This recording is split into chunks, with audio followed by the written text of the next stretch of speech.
Tylenol causes autism. Microchips in vaccines. Climate change is a hoax. Why do people fall victim to these obvious misinformation? Why do people believe things that seem to have little to no scientific evidence? Let's take an example. Let's look at Bill.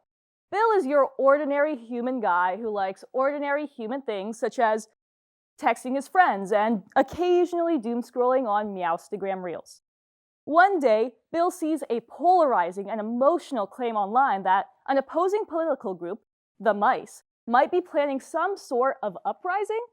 So now, whether or not Bill actually believes these claims, the seeds of misinformation have already been planted.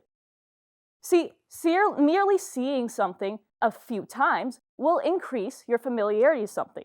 This is known as the illusory truth effect. Repeatedly seeing a piece of information will increase your processing fluency. You will be better able to read or understand this piece of information, which will then in turn make it seem more true. Merely because you can process something easier, you will feel like it's more accurate. So what happens if we actually warn people ahead of time that, hey, maybe you should pay attention to this information, maybe it's not entirely accurate? Well, a study done by Pennycook and colleagues showed that actually it doesn't really matter a whole lot whether or not you warn people, because either way, they're still going to fall victim to the illusory truth effect. Either way, they are still increasing in familiarity for the misinformation. Why is this? Well, we're exposed and bombarded with mass amounts of misinformation on a daily basis. It would be virtually impossible to remember the source of each and every piece of thing we are familiar with. And with each new video we watch, new image we see, or text we send, we farther and farther separate ourselves from the source of familiarity and where we actually got this knowledge from. And so we are left wondering, where did we see this from and why does it feel familiar? And then we mistakenly misattribute it to truth. So our algorithm is designed to perpetuate this. By nature, our algorithm will show us things that we have already seen before. And this will only increase the illusory truth effect, causing something very problematic. Now, the next time Bill sees a similar claim online, he might, not initially remembering where he saw the claim from, misattribute the source of familiarity to it being accurate, and then mistakenly misattribute it to truth, believing this conspiracy theory without ever actually checking the source.